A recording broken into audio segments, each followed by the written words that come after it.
Hello students, welcome back to your history class. I hope by now you're getting adjusted with your new mode of teaching, that is the online classes.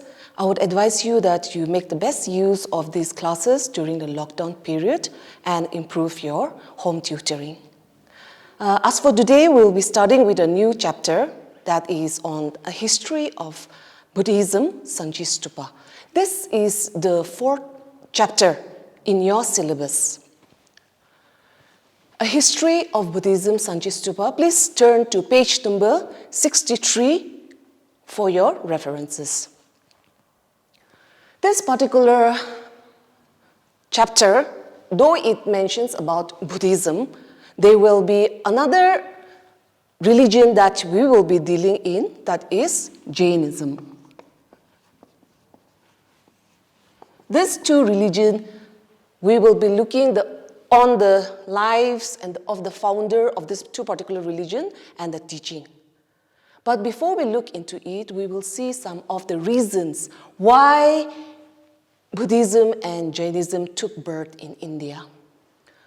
India has contributed a lot to the world, and particularly in the field of religion.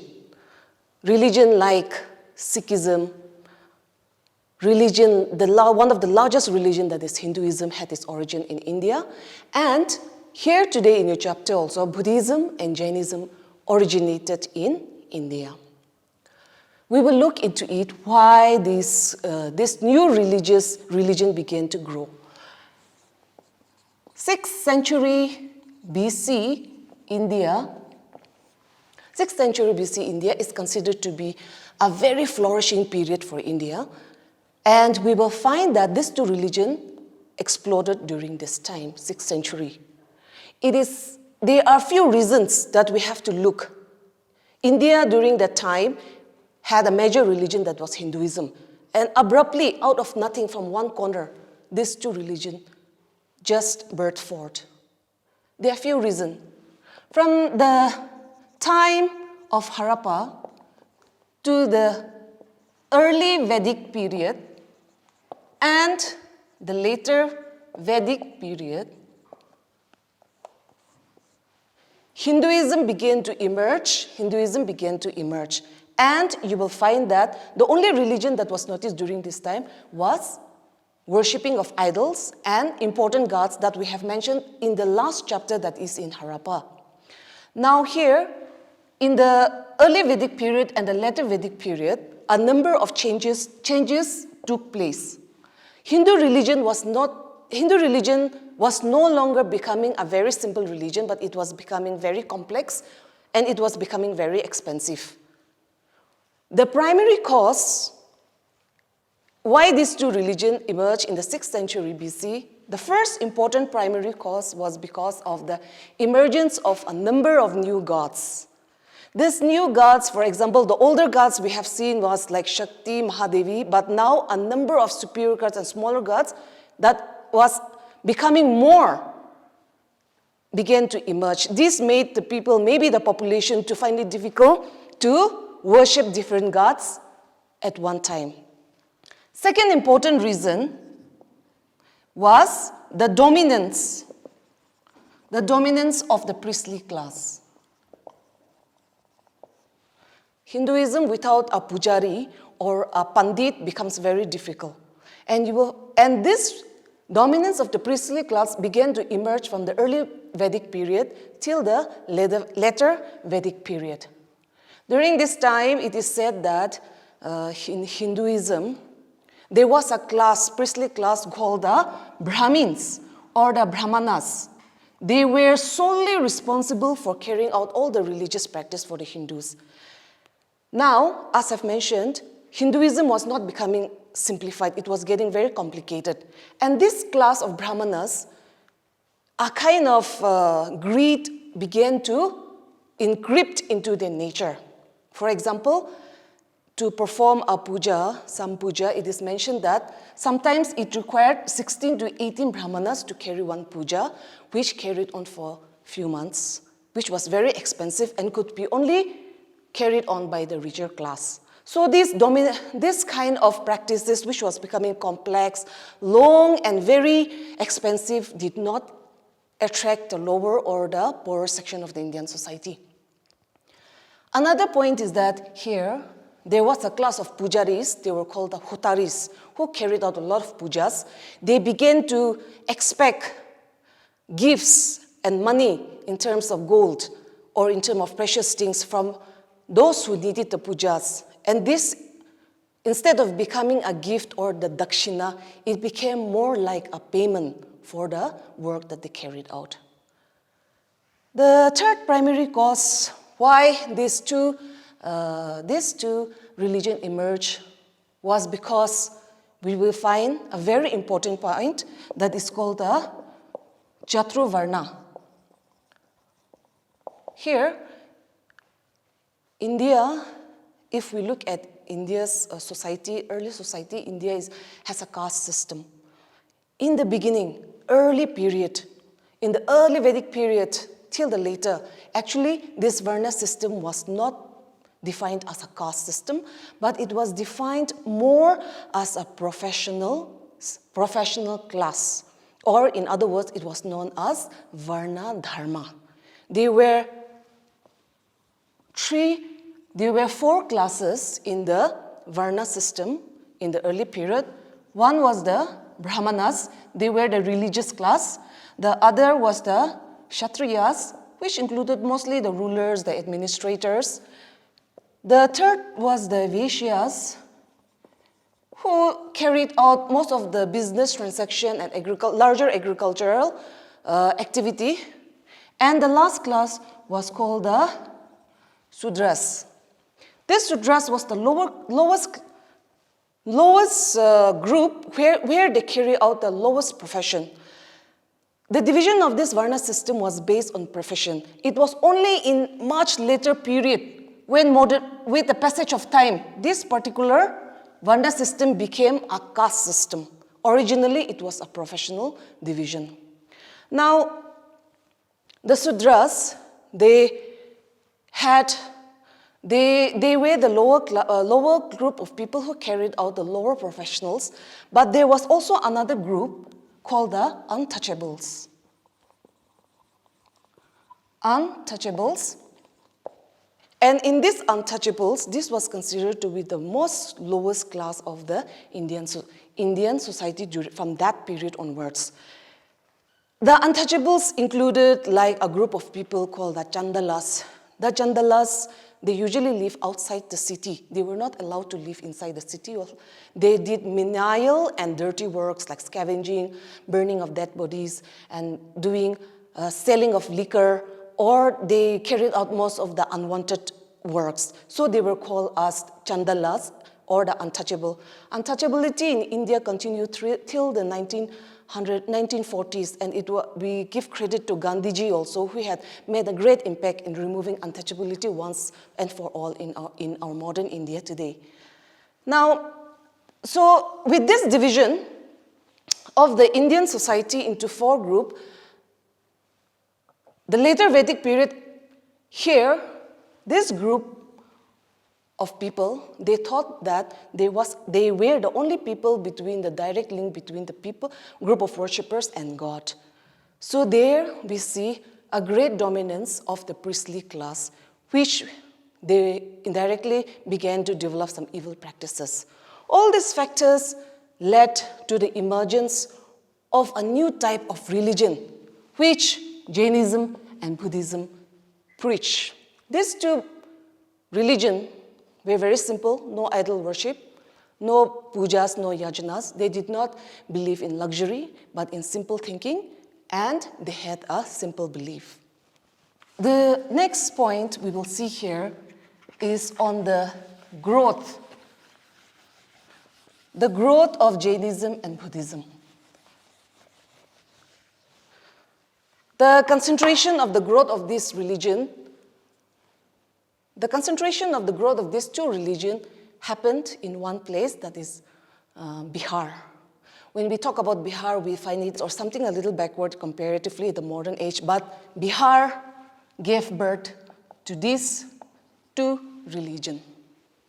Why was this place, why was it very important? Why was Bihar very important during the 6th century BC? It is said that in the Bihar was located near the Gangetic plains. The Ganga flowed through Bihar. They were plains and it was very fertile. So what happened during the 6th century BC, most of the political or most of the empire, like the Mauryan Empire, the Magadha Empire, they shifted their territory down to this area in the Gangetic plains where Bihar, modern Bihar is located now, including Uttar Pradesh, UP also. So here, with this shift, what happened was that Bihar gained a very important political importance during the 6th century BC. Another point here, with the growth of political power in this place, religion had a massive growth. As I've mentioned, the dominance of the priestly class, religion began to dominate the political power. So that time, in the 6th century BC, it is said 63 new sect of religious group emerged. But out of the 63, only 2 came out to its prominence, which had an impact in the whole of India, and for Buddhism, it spread to almost the Southeast Asian countries. So these are the factors or the primary causes that led to the growth of these 2 religions. So before Buddhism, Jainism came, and we will look now, I'll explain now who was the founder, the main concept of Jainism, and where it spread. The founder of Jainism was Vardhaman Mahavira. He was born in a place called Vaishali in Bihar, and he was related to a royal family. He even married a princess, Princess Yashoda, and it is said that Mahavira, since his childhood, he had an inclination, or his mind was bent towards very deep meditation and inquisition of life. And his main quality was deep meditation, bending towards asceticism. So that he got married, but at the age of 30, there was a sudden turn in his life. Maybe that was a triggering point for him to start a new religion. And Mahavira, he left home. He left his wife, he left the luxury of his uncles who came from the royal family, and went into deep ascetic life, a sadhu life. No food, no clothes, go to the forest, deep meditation. For the next 12 years, like a wandering madman, he went around trying to find the truth. And it is said that on the 13th year, he reached a point through his meditation. Maybe it was a yogic practice, a form of yoga of meditation and concentration. So on the 13th year, he received his truth, and it is said that he gained the great knowledge, a spiritual knowledge. And he declared himself that he has come to a point where he can control his 5 senses in his body. And that from that time onwards, his name is referred as Jina Mahavira. He was called Jina Mahavira because he controlled the 5 senses, and it is known as the Indriyas. The control of the senses is called the Indriyas. Once he received this enlightenment, he had the confidence, and he started his mission work, a Jain mission work, in order to spread the religion. He traveled widely. After the 13th year, when he was 43 years, he traveled all over India, it seems. He traveled north, south, east, west, and he was able to gain a lot of followers. And some of the royal family who accepted his teaching, it seems like was a very great personality like Bimbisara of the Magadha Empire. And King Bimbisara of the Magadha Empire, he sponsored him and he gave boosting in order to spread Jainism. He had also, as the time went on and as he became a great teacher and a guide, he also began to gain a lot of followers like Shukdev and Guru Deva, it is said. And later on, after his death, his followers became better teacher than him after he gave all the teachings. Mahavira, he is either known as Lord Mahavira or Jina Mahavira, and his original name is Vardhana Mahavira. He began to preach. He went traveling, and so as he started preaching, we will look now into the important points of his doctrines. What were his doctrines?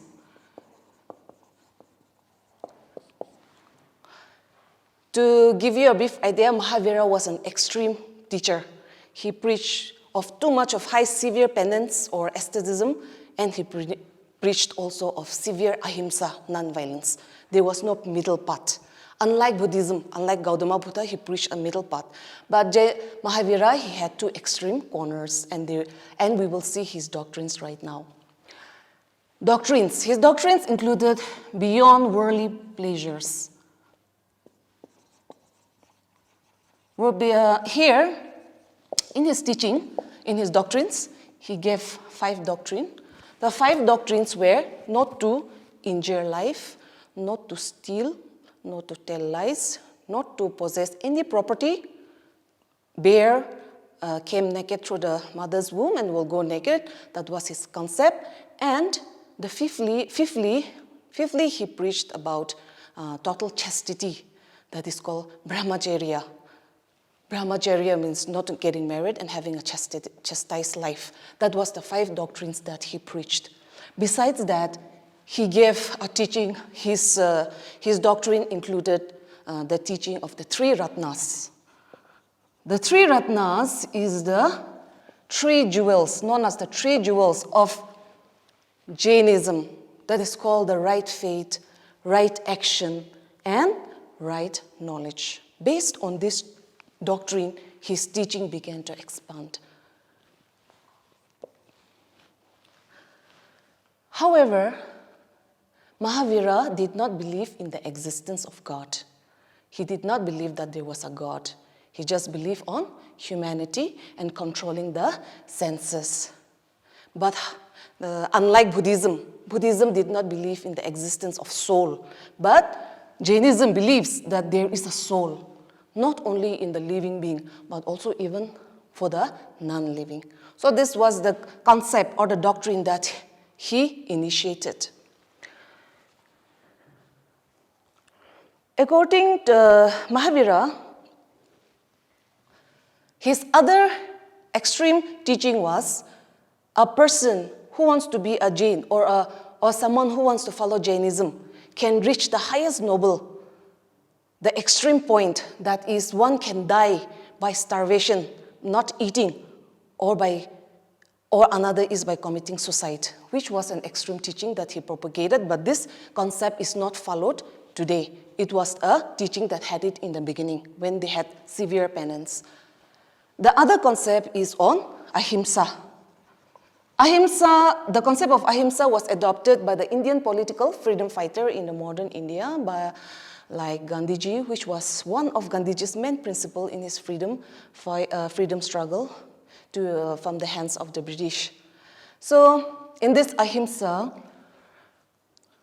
Mahavira, he preached that all living beings, including man, animal, and insect, they should not be harmed, including plants, wind, fire, even including non-living animals, non-living things, not animals, sorry, non-living things like stones or some kind of a rock. He had this idea or concept that every animate and inanimate thing had a soul in them.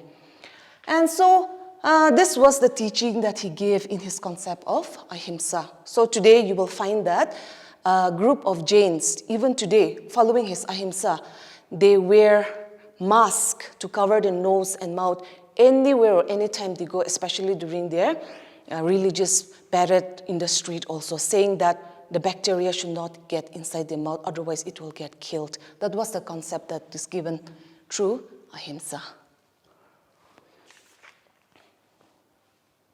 Lord Mahavira, the followers of Jainism, they consider him to be a Tirthankara. Tirthankara, the meaning of Tirthankara means pathfinder. Someone who will guide, and about salvation, or someone who will guide the Jains to reach nirvana, salvation, to free from the cycle of birth and death. So he is considered to be the 24th Tirthankara and the last one. His teaching was so impactful that he is considered to be the last, and no Tirthankara followed after him. The question arises from the 1 to the 24, there were a number of individuals who came to give teaching, but to start Jainism, he was the last. And that is why it is said that in the beginning, the Jains did not have the construction of temples in the beginning. They had just small stupas. Stupas are like a mounted round, burial mound that is like that had a rounded head. In their construction. But after Mahavira came and died, his followers, they started building temples and even having an image, a large image of him in the temples. This you will find if you turn to page number 70 and 71, you will find a number of examples of Jain temples.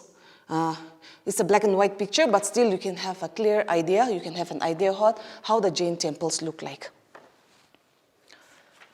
Next point is, after this, the Jain Sangha. Every religion has its organization, every religion has its followers, every religion has a hierarchy, an order. So the Jain Sangha became very important. What is the Jain Sangha? How did the Jain Sangha start this monastic order? It is said that Mahavira, after he reached his period of enlightenment, you will find that he went to one place called Bhavanagar. He went to a place called Bhavanagar and he saw some Brahmins, and then he had a debate with those Brahmins. And in that debate, he was able to convince those Brahmins, and those Brahmins started becoming his followers. And this first group of Brahmin convert into his new teaching. They were considered to be the Gandharas, or the school of heads. And this group of Gandhara, with them, Mahavira, he started the Jain Sangha, which without the Sangha, there's no organization, religious organization, even during that time. So in this Jain Sangha, with those group of Brahmanas, he laid the foundation. In this order, there were 4 groups. The first group was called the Bhikkhus, the second the Bhikkhunis, the third was called the Shravaks, and the fourth was called the Shravakas. The first 2 groups were ascetics. They were not allowed to live with the family. They will go begging for food. They will live in the monasteries only, and they had no contact for any worldly pleasure. Whereas the Shravaks and the Shravakas, they were the householders. They were Jains who followed as a common people or as a layman. So that was the division of the Jain Sangha that he laid the foundation. So this is how it grew. That was the first foundation of the Jain Sangha. Later on, as time passed by, and it is said that Lord Mahavira, he passed away at the age of 72 years in Patna, Bihar, the place where he was born. So at the age of 72, after his death, a lot of development or a lot of changes began to take place. The most important changes that brought about after his death was the division of Jainism into two groups. Jainism was divided into two groups. Like we can say it was like the division of Christian denominations, so they were also divided into two groups. One was known as the Digambaras, and the second was known as the Shvetambaras. How did this division came? This division came only after his death. Many of his followers were also lost after his death, but one very important, a very learned, a very smart and intelligent, a very intelligent follower came after him. His name was Bhatra Bahu. His name was Bhatra Bahu, and he continued his work of Jainism. So, Bhatra Bahu, he was able to convince Chandragupta Maurya, a great empire. And then it is said that when Chandragupta, he had a connection with Bhatra Bahu for a long time, and in the later age when he was getting old, it seems there was a big famine that came in Bihar. So Bhatra Bahu and Chandragupta migrated. They left Bihar and went down to South India. And from there, you will find that two groups, that is the Digambaras and the Shvetambara form of Jainism emerged. This Shvetambara was in South India and Digambara was in North India. The North Indian Digambarans were more relaxed, they were more practical. Even though they carried out fasting and all, it was not very severe, and they allowed women even into their Sangha.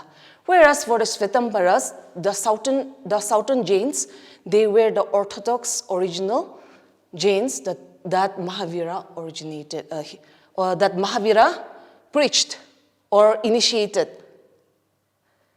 The Shvetambara Jains, they do not wear clothes, they went about naked, saying that the sky was the natural cover for the body. So that was the extreme step that was taken up by these Shvetambaras. Important point here is that every religion has a religious book, and during the time of the Mauryan rule, Acharya, he called for the collection of sacred books. They wanted to compile a sacred literature of the Jainism so that it becomes the holy book of the Jains. But then it is said that the Shvetambaras, they did not come and cooperate with the Digambarans, and then they had their own concept or they had their own literature, but it was not published. So that is all about the spread, the origin, the doctrines of Jainism. We will see what impacted Jainism. Jainism left a big impact on India. Few points are, the first impact that Jainism had was political. That is ahimsa. Indian political freedom fighters, they adopted ahimsa. Secondly, they followed the Prakrit language. Jainism was preached through Prakrit, and this Prakrit led to the birth of a number of regional language. The most important regional language was Marathi, that is spoken by the Maharashtrians. Another is that Jainism gave a blow to the caste system of India, and they also condemned the evil practices, sacrifice, and the yajnas that was carried out by the ongoing Hindu religion at that time. We see here that Mahavira, he went preaching around his religion for the next 30 years. For 30 years he preached. But it is found that Jainism is confined only within India.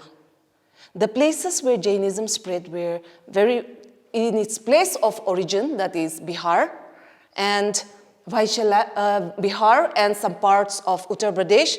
Now today, we see a number of Jain followers in Rajasthan, the Marwari community of today. They follow Jainism. Those are the major followers practiced in India today, besides a few in Gujarat and Malwa. So you see here, though Jainism had a very powerful new teaching, new concept coming out of Hinduism, it yet could not prolong or it began to decline. There are a few important points here. The first important point was there was a lack of patronage. Second was there was a lack of effort. Third important point, why it lacked appeal and why it did not become very famous was because of the severity. The teaching was very severe, either too extreme or either too natural. So thus that was a little bit of distortion in between. The fourth reason why it could not appeal the masses, even in India itself, it is said is because of unintelligent philosophy. The philosophy could not be understood by many people. Fifthly, there was also factionalism in Jainism. Factionalism, as I've explained, Digambarams and Svetambaras, there was a division within the same religion.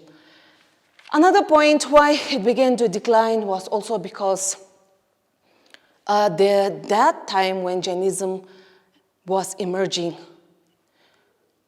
we can't help it, India is a land of Hinduism, so a group of new Hindu revivalists came on the scene. Preachers, dynamic Hindu preachers like Ramanuja and Shankardeva came on the scene, and there was also a new religious reformers of Shaivism, Shaktivism, and Vaishnavism. And to note the last point why Jainism could not have a very strong impact was because his very own predecessor, the next religion that came on the scene, Buddhism, suddenly came over and overtook his teaching because Buddhism followed a very mild, or you can say a middle path. And unfortunately, Jainism began to lose appeal. It could not be taken over because of the new immediate rise of a new religion that was Buddhism. So this is all about the first religion that we have explained about Jainism. We will continue with the Buddhism in the next class, and I hope you have understood with the brief teaching that I have done today. And students, please continue and develop a good reading habit at home. Thank you.